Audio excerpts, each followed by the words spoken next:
Entrepreneurship is living a few years of your life like most people won't, so that you can spend the rest of your life like most people can't. My name is Ashkan Karbasfrooshan, founder and CEO of WatchMojo, and in this interview series, we sit down and talk to the men and women who stand in the arena and discuss the struggles, setbacks, and eventual successes they experience as entrepreneurs. In my many years running WatchMojo, I've spent more time in New York than in any other city, making friends with some of the most talented hustlers and builders in town. While New York City growing to the capital of finance and media by the late 20th century, home to some of the world's largest corporations, the city has also served home to some of the greatest entrepreneurs the world's ever known.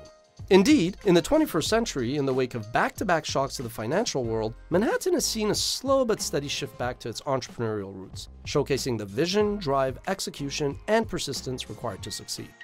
I must have taken thousands of meetings in my many pilgrimages to the city, but one of the people I most enjoyed catching up with was Rich Antoniello, CEO of Complex Media. I first met Rich back in June 2010. Over the ensuing years, Rich and I discussed various possible partnerships, something we touch on in this interview. He eventually brought on Hearst and Verizon as investors, we turned a profit and remained independent, and then in 2016, those two giants made him an offer he couldn't refuse. To this day, when I have something I want to ask regarding business or life, he's one of the first people I turn to. So Rich, thanks for joining us. Thank you, sir. Good to see you. Always. How are things since you decided to exit and sell to Verizon? Well, we didn't exit. What we've done is we took on different strategic partners. That's the way, and it's not just positioning and spin, but we were venture backed previously, and for us, we did have a financial exit for our investors and for our management team. But and I've always said this: it wasn't an exit; it was an entrance, right? Instead of going out and raising more capital, what we decided to do was bring on and allow ourselves to get purchased by strategic partners that believed in the long-term vision of the company and wanted to continue to fund it, but instead of funding it as an investor, funding it as an owner.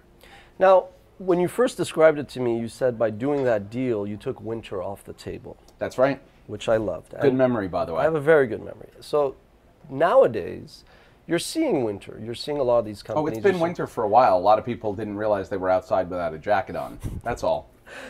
Is there any sense of like vindication? Do you care about that stuff? I could care less, to be honest. One of the reasons I was very public about saying all of that, it wasn't just to you, it was to a lot of people, is because I was trying to, I believe we're very good at seeing the future and being very predictive and hedging your bets. We've done that both on a tactical level as well as high-level strategy. And I wanted everybody to kind of think and realize, I don't know if you remember the terminology that the little explanation I used is, media, there were 5,000 companies playing musical chairs, and there were 5 chairs. And two of those chairs got together and made an unbelievable offer with a big cushion on it for us, and said, we believe in your vision, do you want to take your chair now? And the music had stopped. Nobody heard this music stop. We had heard the music stop, and we had a perfect chair, and we didn't have to fight anybody for it. How did the dynamics change? Because you did have a board, Mark was a... We still have a board. You still have a board, but how did they change? Because before you were maybe with, financial, institutional investors that want to maybe grow the value at any cost.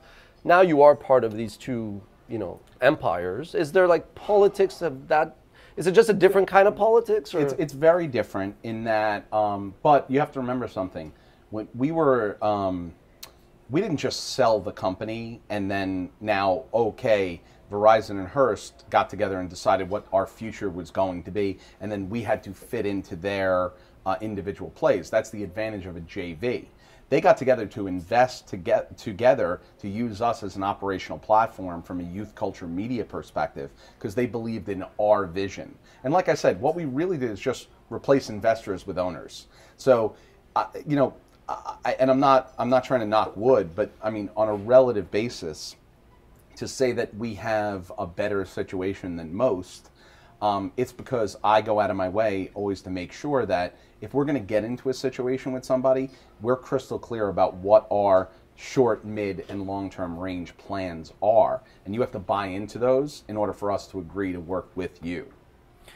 You talk about long-term plans. Take me back to the moment. How did you come into the role as CEO of Complex? How did that come to be?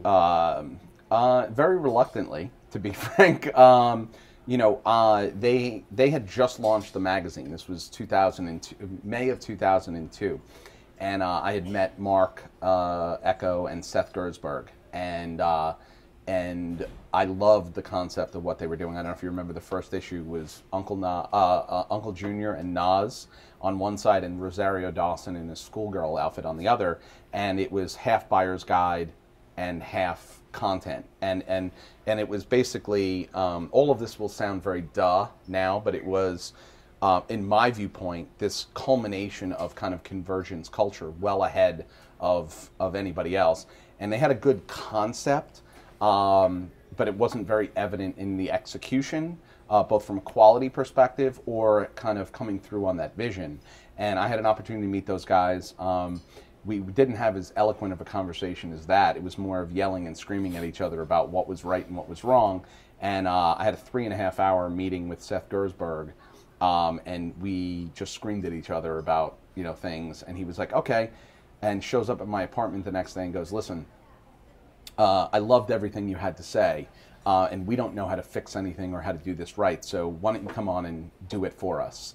And I'm like, okay. I had previously been a revenue guy, right? And but I had very strong opinions, shocking, about content, business overall, and the space. And so what we really did is that was I came on in January of 2003.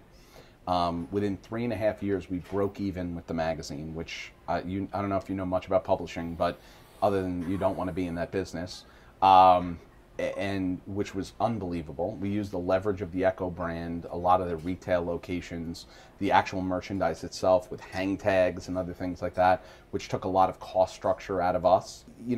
I got to learn a lot about myself in kind of throwing yourself in the deep end and figuring things out, right? I was a reluctant entrepreneur and a reluctant CEO, really. I wanted to drive the business forward and make more revenue, but then you start to realize it's not every dollar is the same color. Not every dollar has the same contribution. What's the right balance of short and long term? What's the right balance of qualitative and quantitative? What's the right balance of positioning, and where the real value is what's the difference between enterprise value and other, there's so many things, and I got to learn kind of on the job, and I threw myself in the deep end, in the dark, in a straitjacket, and figured it out. Today, magazines and print is the whipping boy, so there's no need to discuss that. I can It's imagine. been a whipping boy for me for a long time, though. I can imagine, but it probably gave you guys a lot of cachet. I want to talk about another form of media, which is television. Where do you see that? Is television where magazines were, or are they somewhat going to be safe? Oh, well, first of all, there's a big difference between network and cable as well, right? The business models are completely different as well. So you have to make a delineation there. You do have to realize, nobody is arguing over the power of video. That's the height of irony, right? So they want to criticize television, but everybody's trying to get into that business. It's people talking out of both sides of their mouth. Does that ever happen, right? But I look at a television, and I believe if they are willing to be to lean into the next generation and provide super high quality programming, they will get viewership. Now, they will get viewership probably in a very different distribution way, and they have to open up their business to be not so rigid about one place where everybody has to come to view that content. But, I mean, there's proof points all around. Look at a show like Game of Thrones, and look at how rabid those fans are, and look at how many subscriptions that drives for HBO. Look at shows like The Walking Dead, maybe not so now, but previously. Breaking Bad. You can go on and on and on, and now Insecure and other shows like that. Now, not all of those are paid cable, are on paid channels, but a lot of those are on regular cable, and a lot of them, there's still a lot of shows on network that drive big audiences that people are very loyal to. And I am not ready to throw the baby out with the bathwater. There's still too many dollars that go there, and there's still too much scale that actually appears on all of those opportunities. I do believe that the content producers of tomorrow's content for those outlets are vastly changing, and that's where I believe, instead of looking at small production companies and kind of the small batch of people that, you know, do very formulaic. Here's a reboot of the same sitcom. Here's the reboot of the same hour-long drama. Those days are gone. And I think what you're going to see is you need to go to companies that not only have the chops to produce very intriguing and differentiated original content, but have a platform and an audience that they can point to it as well and market it in a very organic way. So that sounded very self-serving, but tell me what's wrong with that as a theory. It's all good. It's actually very realistic, and I think you're right about this speaking on two sides. Everybody's pooping on TV, but they're trying to become that. Okay, so you mentioned video, and you guys had to think long and hard before you really went into video. And the easy thing to have done was to look at the BuzzFeed, possibly even a WatchMojo, and see what others are doing and copy that. And chase. Yeah, but you didn't do that. We don't chase. Take me through that process, because you guys really listened to your inner voice, and you came out with something that was on the Super Bowl, if you think about it. That's right. So, I mean, I want to go from concept kind of to reality. Isn't it? When I saw that, I got goosebumps. I was like, that's rich. So take us through concept to reality. So, you know, when we first went into this whole thing, it was very important for us. Notice I keep using words like, I use unfair advantages, differentiation, and brand a lot. We've always talked about that. Brand, how important that is. And that is the differentiation that makes your audience premium. Brand quality makes your scale premium. Because in this day and age, scale for scale purposes is just an arbitrage game, and it's just a commodity. And it's being commoditized across the board on programmatic no matter what platform you're on. So that is not the way we want to get purchased. Now, to how that correlates back, so if I knew that, you know, whatever monetization that we've always had, it's only a matter of time before it gets commoditized. So what you want to do is, how do you bring the most premium conversation and relationship with the end user? So the deeper it is, and I'm going to give you something that you probably heard me say 50 times over the 10 years that we've known each other. About 10 years, yeah. Is the deeper the connection with the end consumer, the easier it is to insert an advertiser in without and having it make sense and be effective. If you have a dotted line relationship with a whole bunch of consumers, you have no place to put the advertiser relationship within that. Very simple concept. Shocking, right? But so what we've always been about is, how do you develop franchises and brands? The same way we had Complex and First We Feast in these sites, we look at like what the new version of sites are, because sites are going to be yesterday, is those are now series and franchises that are video oriented, that can go across multiple platforms. They can appear in different ways on social platforms. Those are the websites of today. Those are the blogs and the vlogs, right? And again, probably it sounds duh now, but that was our philosophy in 2012 when we went into this. And it took us a long time to build franchises, right? But you know, you referenced Hot Ones as a perfect case example, appearing on the pregame show of the Super Bowl. NBC reaching out to go, we want you to produce a show to appear on the Super Bowl, because you've took a digital property that made so much impact and has so much audience, and is not a over-the-head view of hands and pans bullshit content that's 30 seconds long.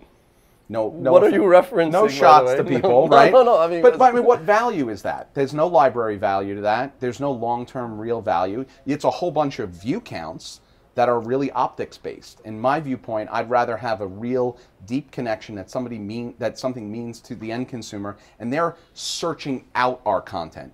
What we've always done is create pull-oriented content, not push. And I think there's a lot of people in the digital space that concentrate on push. Our philosophy from a video perspective is, how do we create the same connection that our sites have? How do we transition that connection to video series? So we went and always invested in longer form. We have the view counts on an optics basis that a lot of people have. Our 1.2 billion video views a month. Disproportionately, a lot of ours are owned and operated in YouTube versus Facebook.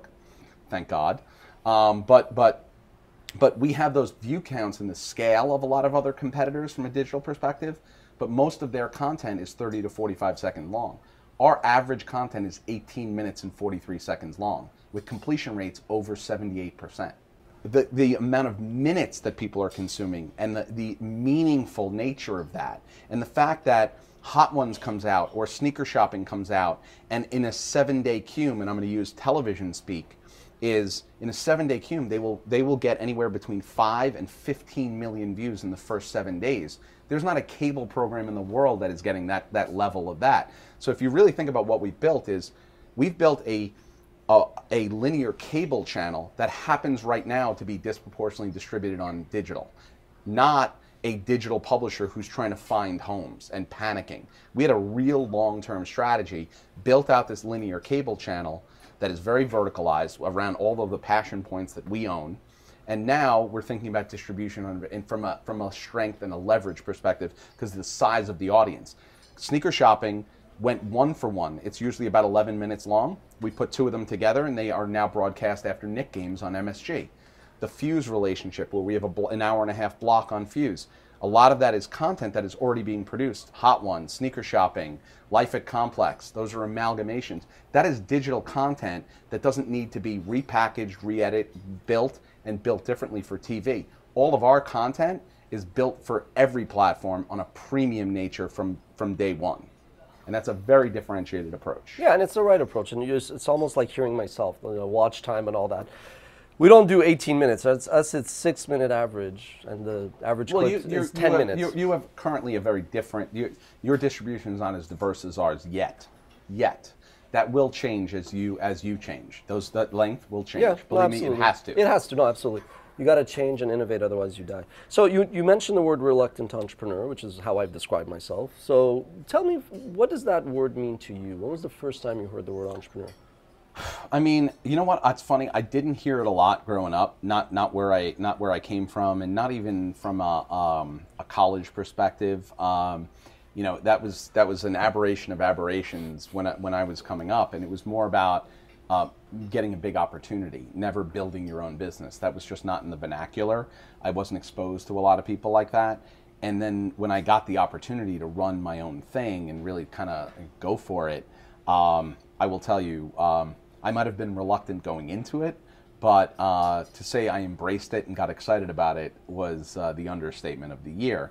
And what's interesting, I'm so jealous of this generation because the breadth of entrepreneurship, both from an opportunity perspective and an exposure perspective, and knowing these stories, both traditional and non-traditional, and we do a great job telling the non-traditional entrepreneur story, I would have killed for that. Because if I was 16, 18, 21 years old and would have had that opportunity, I might not have waited till 30 years old to take my shot. I mean, look at Mark Zuckerberg as the leading example now, but times have changed. Do you think, I mean, you guys being youth culture, you have your finger on the pulse, do you feel this generation is getting an unfair rep?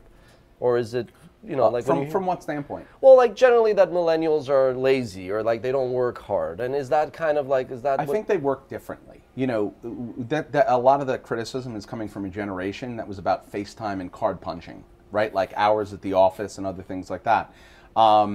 They work differently. They dress differently. It's not as formal. The office hours, like I'm not a FaceTime guy. Like I'm not worried if somebody's in the office 3 hours a day, but they're absolutely killing it because their job and they're working on social 24/7 and positioning things right and building revenue and or eyeballs or audience. I'm good with that, right? And I think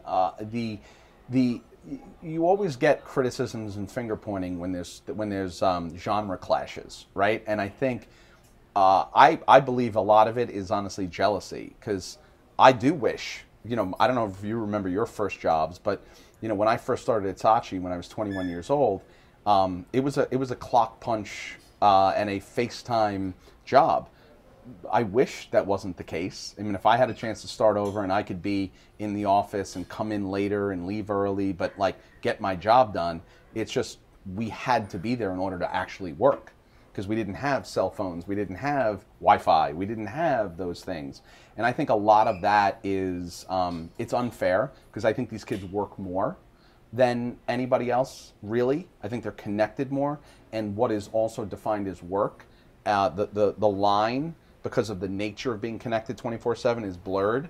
So even when they're not doing 100% of work because they're not staring at a screen, how much of networking and who they party with and the conversations they're having and what they're trying to build, especially as an entertainment company, is related. So I feel like they're working more than ever before. I think it's more of a challenge to directors, managers, and executives to to get how do you embrace that, the reality of that, and make sure that the deliverables and the results are optimized. And that's where the challenge comes. It's much easier to be like, well, you were in the office and you delivered this, and you were in this meeting and you said that.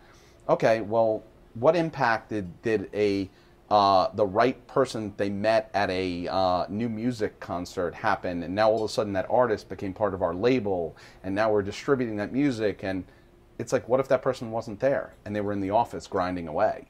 And I you know, and there's so many of those. Have you always had that point of view?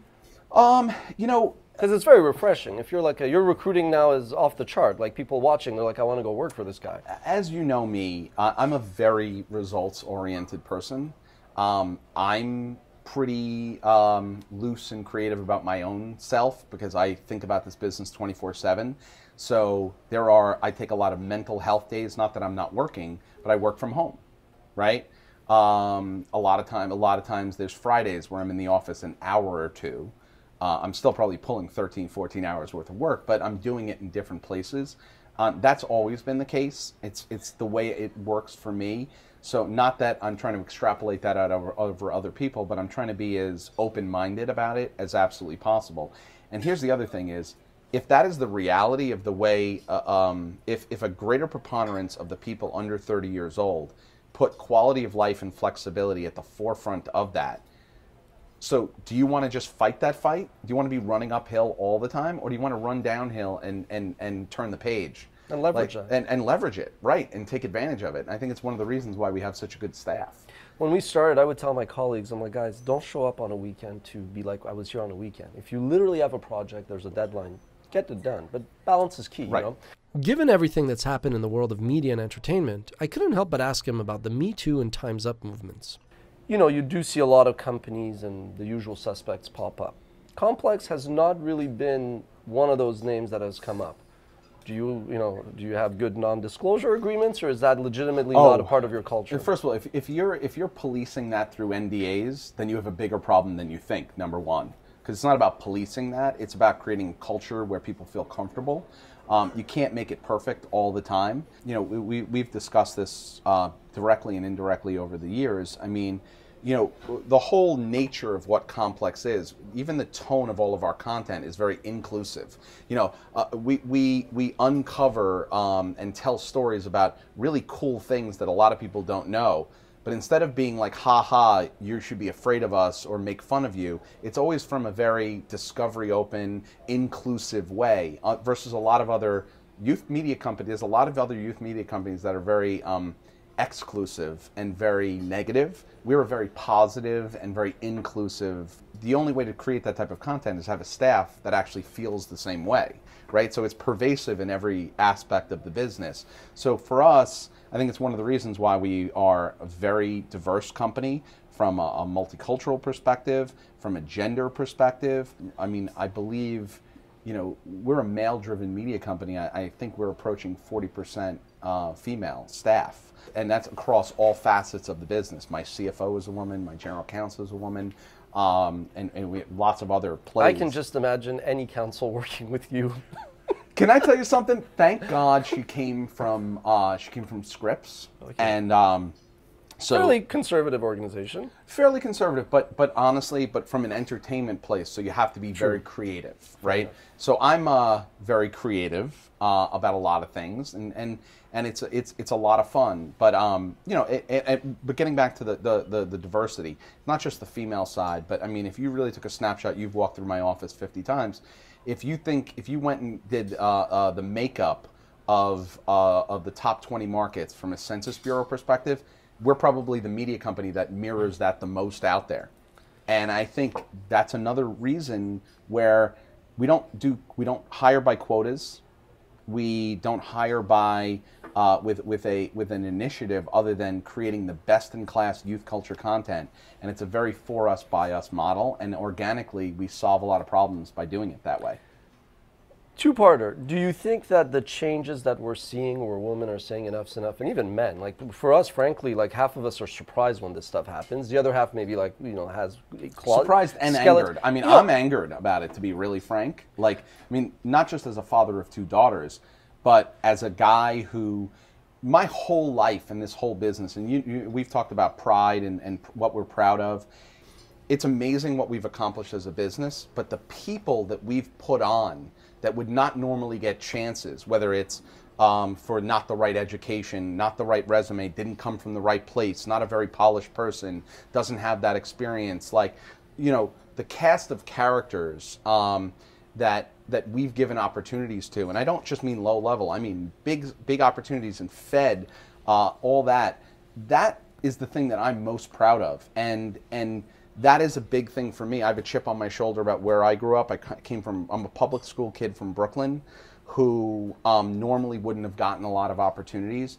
And the opportunities that I've been given, I have to make sure that I amplify those and give them to a lot more people. And that's part of my job, by definition, in my book. Yeah, I would say if you had to look at everybody that works at WatchMojo, there's a part of them that's like an underdog. There's a part of them that was right. like they were overlooked. So I don't like just one chip. I prefer one on each shoulder. So I want to talk a little bit about family and your daughters, something we have in common. We both have 2 daughters. But I do want to put you on the spot because when it comes to Complex, you do cover a lot of artists who you could say, you know, they're mature in nature. Mature in nature, and some of them would probably represent women in music videos or whatever, that some people would say, well, that kind of further lends to the situation that has bubbled up over centuries. How do you balance that? Where you're like, you probably do, I can sincerely see you probably want to address that and change that, but you also don't want to tune out to your audience. Well, I mean, first of all, you have to remember something. We don't look to develop salacious content. We will cover that if that's news and it's going on in the genres that we're interested in. I don't know if you've noticed, but the content that we develop is not salacious by nature. Whether it's shows like The Blueprint or Sneaker Shopping or Hot Ones, these are not negative, they're not dark, they're not brooding, they're definitely not salacious, they're not filled with curses and it's very positive and very fun, and that's one of the reasons I think we've been successful. So the content that we develop ourselves is very positive. We have to cover things that go on in music and entertainment and gaming and some of them are negative and some of them are very mature in nature. Young people are interested in that. That is part of growing up. You get exposed to that and you choose to what degree you embrace it or don't embrace it. You don't mirror those things. My job is not to shield and protect my kids and put them in a bubble and be a helicopter parent. My job is to make a outrageously strong foundation so that these women that I'm raising to be infinitely smarter, have a stronger thought process and a better constitution than I ever had, so that they can be exposed to all of that and decide what they want to take from anything. It is not about shielding anything. And I'm not trying to get up on a soapbox, but I think it's a really lame excuse to point a finger at something else that's a problem, or it's your fault my kid behaves badly. I think that's a bunch of shit. So you have 2 daughters, 10 and 8 now, if I'm not mistaken. Yep. How do you balance, as a successful business person, successful father, how do you balance giving Hopefully them... successful father. Yeah, no, but I mean, I follow you on, we're connected on Facebook, so I kind of feel like I've seen them grow up. That's and right. You're giving them a lot of experiences and, whether it's the trips or whatnot. How do you balance spoiling your kids with giving them, the things that you want to give them to make them happy? Well, how you spoil them is important, right? I mean, I will tell you, I didn't get a whole lot as a kid. I had to go buy a lot of my own things and create all my own opportunities and create my own experiences. So what's funny is because of that, the human nature in me would be to spoil the living crap out of my kids, right? Because it's not what I had.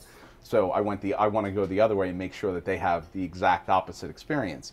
That would be the wrong thing. You don't take the pendulum on one side and swing it all the way over there. You find the middle.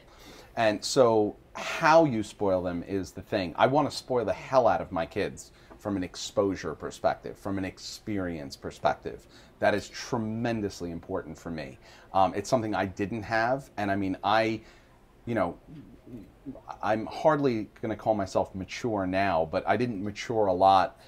You mature a lot faster when you start getting exposed to things, right? Different cultures, different classes, how other people live, how they make their money, the problems they all have. And then that also drives a lot of empathy and respect, which I think is tremendously important and lacking in this. So what we've concentrated on, we actually stopped doing presents for our kids for birthdays, for anniversaries, for everything as our family. So what we do is we do trips and we go, what do you want to do? We don't do parties for the kids. The kids go, all right, my daughter's was just her 10th birthday, and she had a soccer tournament down in Disney, and I'm like, what do you want to do for your 10th birthday? And she's like, I want to stay in Disney and I want to go swim with the dolphins, because she loves animals and she loves being connected to nature. She also works on a horse farm as well. And so for us, I was like, that is a great use of money, because it's an event we do as a family. We spend more time together. It is about the experience, and the money that is spent is the memory and the feeling and the learnings that come from it, not the material good that will end up in a closet with dust on it very quickly. And it's not perfect, but I will tell you, it's a great thing. And then the flip side of that, and I referenced it quickly, is, you know, my older daughter started working a couple of years ago at this horse farm where they provide the horses that do pony rides at one of the farms near my beach house. And my daughter has to get up. I have to drop her off at the horse farm. They have to clean the horses. They have to bring the horses to the festival, the farm, and then sell the pony rides, clean up the poop, take the horses back at the end of the day, clean the horses again. And she makes about $120, $150 a day. And that is the money that she then goes and uses to buy her own Google Chromebook, her own. And by the way, yes, that we happen to be in here, so it worked out very nicely. But that's an amazing thing for a 10-year-old. I believe it when you say you work 24/7 or think about your job 24/7. But then you come home. A successful household is a balanced partnership. Your wife, how does she fit in your crazy universe? She doesn't care if you have a call with Tim Armstrong or whatever. You know, no, she doesn't. That's what I'm saying. No, she doesn't. And that's the good part, right? You know, I will tell you, the greatest thing in the world was the opportunity, like when we got married and then got pregnant right after, and were lucky enough to have kids very quickly. You know, we had talked about before we even got married that, and this was well before a lot of money occurred, right? We were on the path, but it was well before. And this is not a criticism of anybody, but you know, if you have the opportunity to make a choice to not have somebody else raise your child, I think that's a big choice. And we made that choice. My wife gave up her career. So your spouse is your partner at home. You obviously have partners at work.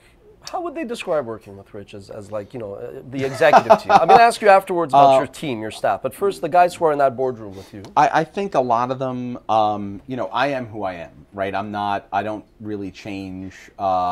You've seen me through all the iterations, and I don't really have a big filter on things. And my viewpoint is you should be who you are in professional and personal.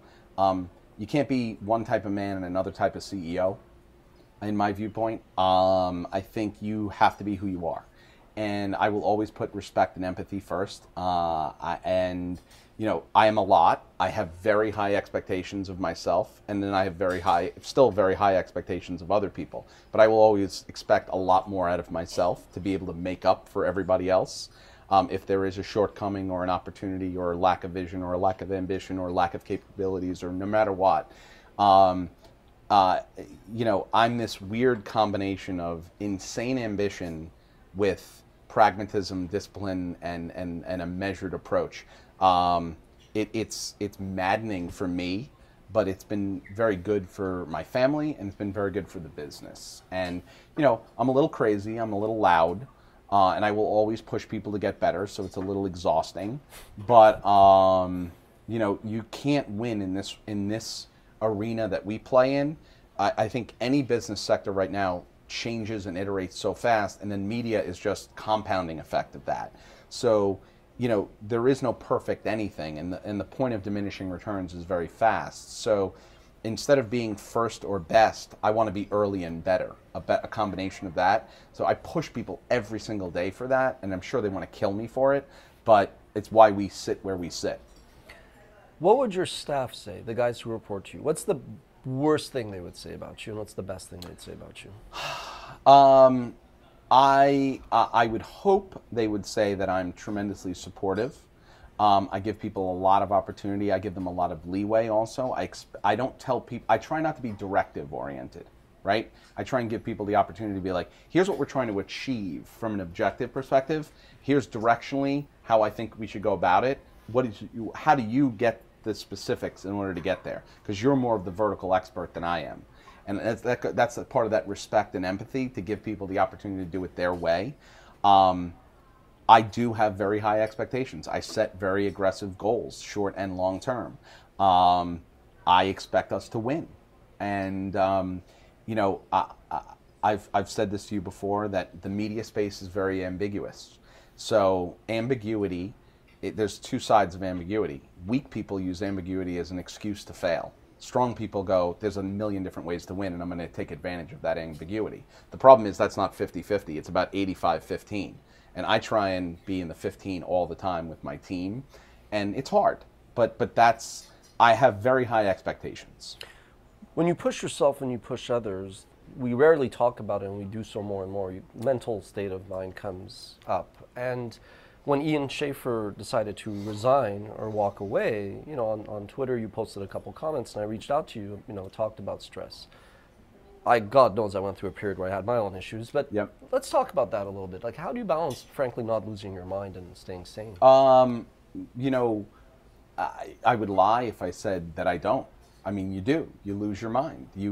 Like I was talking about before with mental health days, sometimes just taking a break, taking a breath, thinking about it differently from a fresh perspective, trying not to get aggravated. I have struggled with that. It is a very difficult thing. You know, it comes down to true foundational confidence that at the end of the day, you will make the right decision more so than not 100% of the time, but more so than not. And then you will work harder on an executional basis, personally and professionally, in order to fix it. And this way you will end up ahead of other people. And that's how you take a breath and relax. Because it is overwhelming. The inputs, the data, the challenges, personal, professional. I mean, think about just every day just operating a business and all the things that people have no idea about. It isn't about just setting strategy and then making sure people do their job. All the legal crap, all of the you know, cease and desists and turnover and you know, challenges from an investor when you want to sell your business. Do you want to, like, what's the right thing? How much do you take? Do you take money? Do you sell? Do you not sell? Do you go it on your own? How much is control worth? What does governance look like? I mean, you know, you can drown. You can drown. You have to go, what's important? What, out of this fire hose of choices, what are the 2 or 3 things that are most important on a sequencing basis? And then you attack it in that way. But believe me, I'm not good at it. I'm just a lot better at it than I used to be. I wasn't going to bring this up, but Rich did. So when I met him in June of 2010, we were in our 5th year of operations and racked up nearly $800,000 in losses. Not a huge sum by New York standards, but a sizable fortune up in Montreal. And if you're wondering, I didn't have $800,000 when I started the biz, so I was in debt and looking for strategic partners. You mentioned all these items, ultimately they boil down to decisions. That's right. Some of the best deals are the ones you don't make. Is there a deal? Is there a deal that you look back and you say, man, I'm glad we didn't pursue that? You can name names if you want. You know, it's kind of funny. I'm smiling because it's a long list. Let me say 2 things. Number one, I'm going to say it's one of the deals that still pisses me off that we were not able to get, and that's you and I trying to figure something out. Because we've talked, not just as friends, but what's nice is you're the only person that, honestly, you're the only person that I've ever spoken to about trying to acquire their company or working out something where it didn't work out. But I could argue that our relationship became better after that, like, because it was no harm, no foul. But it was truly no harm, no foul. It isn't always like that. look, we had a lot of people that came after our business over a lot of different periods of time. We didn't make decisions. We never make decisions exclusively around money. That's the key. I notice I said exclusively. Not, money is a very important component. If you have to keep a contract or a legal document out and keep going back to what you have to deliver to somebody in a partnership, then you're in the wrong place. If you know, that is a necessary evil that should go in the drawer and never come out again and never get referenced again. You should be able to work through things. And in this world, knowing that whatever you decide, you're probably going to have to change in 6 to 9 months and continue to change. That's how we make decisions. And the people that seemingly would have made sense for us to either acquire or be acquired by, when you dig a little deeper, 2 or 3 levels down, and think about the long term, it wasn't the right personality mix for us. You guys moved eventually to the Time and Life building. Yep. Well, we moved again. You moved again. Where are you now? We're now in the old Yahoo space, right next to Snapchat on 43rd, between 7th and 8th. The symbolism runs deep. It's amazing. But specifically when you moved into the Time and Life building, that's when Mad Men was at the peak of popularity. That's right. What was your thought, honestly, that day when you moved in? Is it kind of ironically, we moved into the Time and Life building and we moved into the 35th floor. The 35th floor was previously occupied, not directly, but like years before that, by Lehman Brothers. Ooh. So there's lots of symbolism there, by the way. Like it's and not so positive, obviously. I don't like to dance on the devil, on the grave of old media, like the way a lot of people do. I'm critical of them from a strategic perspective, but I don't think that's something to revel in, because a lot of people have lost their jobs, they lost a lot of people's money, and it provides less opportunities. And I believe that great brands that get created, if you're willing to not allow yourself to be defined by the distribution platform, they can continue to live on and thrive. A lot of people have killed great brands by allowing themselves to be defined by their old business models and or distribution platforms. And there's people doing that right now. There's people that have done that, and then they continue to do the same. I'm not questioning the brand value. I'm questioning the insanely moronic and inane approach to the business models behind it. That's the way I look at it. Speaking of generations from one to another, I know your father was a very big influence on you. Yep. What's the biggest thing he taught you, or the traits that he kind of instilled in you? And as you get older, do you feel you're becoming like he was? Both good and bad. Look, I'll tell you a quick. There's so many stories about my dad, but my dad, not a very educated guy. Signed up, fought in the Korean War. Was a UPS driver, delivered packages in my neighborhood. So old school, hardcore working. Everything was very linear for my father. So I don't share that with him. But he pushed me very, very hard. His expectations of me were through the roof. Because he would say, he's like, here's the expectations because I know you have the capabilities, but on top of it, I do not want you to have the life that I've had and the struggles that I've had and that your grandparents had. And that's just not going to happen. And it wasn't an option for me. So my father, up until I was about 16 years old, I thought my name is, what are you, a fucking moron? Right? And I'm not joking. Like literally, like he probably said that to me more than my own name. Because that was what he expected. And that could be everything from getting a 99 on a math test instead of 100, all the way to buying an Adidas sweatshirt with a logo and spending 3 times what the plain sweatshirt would cost, right? There's lots of stories around that. But that instilled a lot for me in that my father, I wrote a little post when he passed away, in that, like my father was not a fancy guy.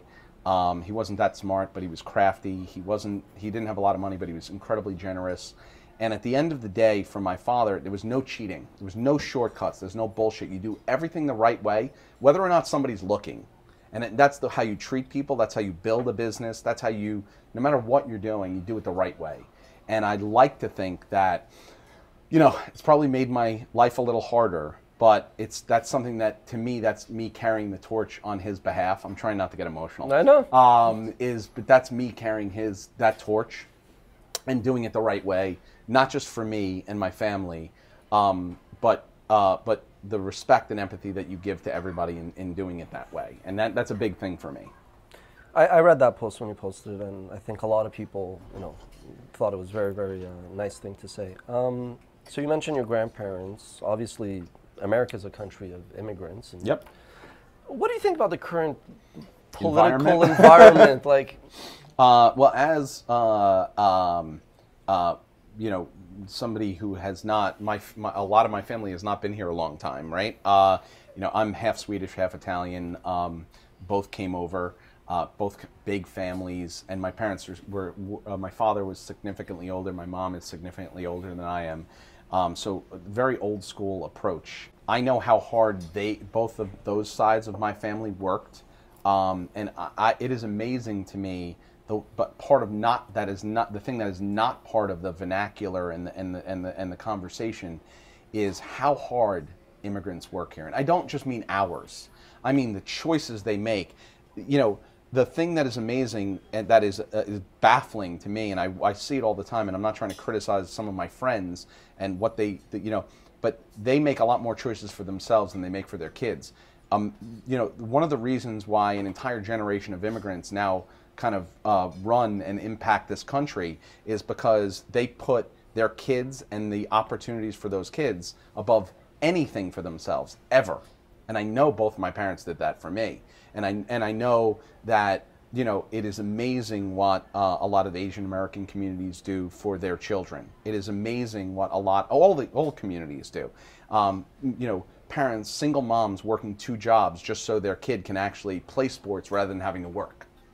And I don't think that gets talked about enough because that makes it real, and it's not part of the talking points from the right, and it's not. And don't get me wrong, I'm not saying the left is right on this either, but to me, it's always about the people and about the opportunities and the foundation of this country. And when you make it real and talk about and expose people to the reality, not the numbers and statistics, but what people do and how many of them have given up all of that, and that if you give somebody an opportunity to do that as a parent, I actually believe that a lot of immigrants will make better choices for their kids than a lot of people that are here. You describe yourself as the luckiest person in the world. In what sense? Many. I can reference it. I've been very lucky to have a lot of great people in my life. I was lucky in that I went to a public school that had a great program, and I had teachers and principals and vice principals that always looked to me specifically and to put me in better situations.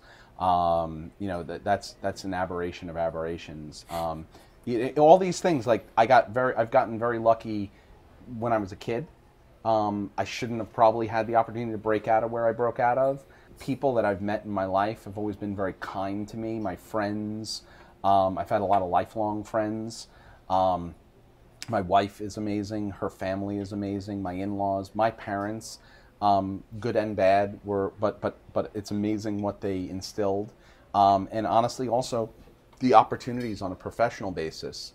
I thank God I came along at the time I did come along in one way, because if I had been younger and or older, I should say, but come along, I think my approach, my brashness, my openness, and the way I approach things, I came along at the right time because it was right when people were open to that, instead of being here's the white guy with the white shirt and the blue suit and the yellow tie, and you got to fit the mold and you got to say it the right way and you got to do it that way. I don't know if I would have been successful before. I think you have to get lucky on a context basis, and then you get lucky. I have met a lot of people through business. I don't look at them as business friends. I have a lot of people that I know. Look, even the conversations. You share a lot of information with me, and I share a lot of information with you. without any holdback, knowing that I'm not looking to screw you over and vice versa. And I'm lucky to have not boatloads of them, but I have a lot of people that I feel I have that level of relationship with, and I don't think most people do. And that's, I mean, it's all the whole ball of wax, really. I mean, I am a very lucky guy.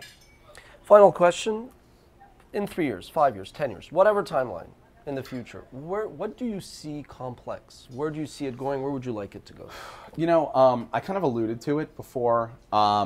You know, right now we're by default looked at as a premier digital publisher, right?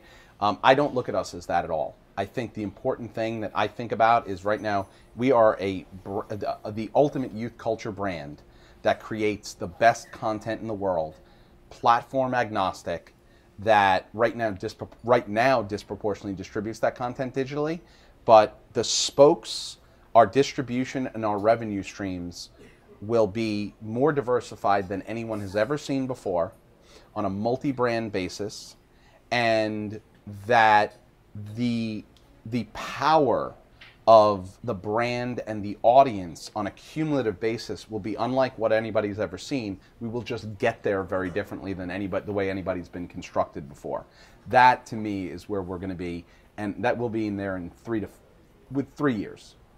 You know, you're a very classy guy, and they say people invest in brands. I understand why brands like Verizon and Hearst invest in you. You have the right outlook, and I think as an entrepreneur, when I look at, you know, people that aren't in it for like the quick overnight success, people who build sustainable businesses and organizations.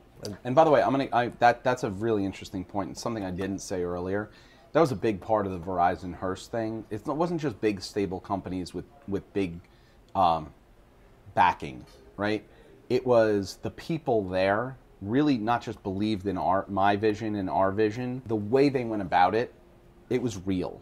And they want to help, and they wanted to invest. And rather than had to, or looked at it as just like, well, oh, this guy, that's 2 more points on EBITDA, right? Like that's not the relationship. And it's I think a lot of big companies get a bad rap sometimes. If you let them, you might have a bad relationship, but it's also, relationships are two-way streets. It's as much up to me to get what I need out of them as it is for them to get what they need out of me. And that's my responsibility.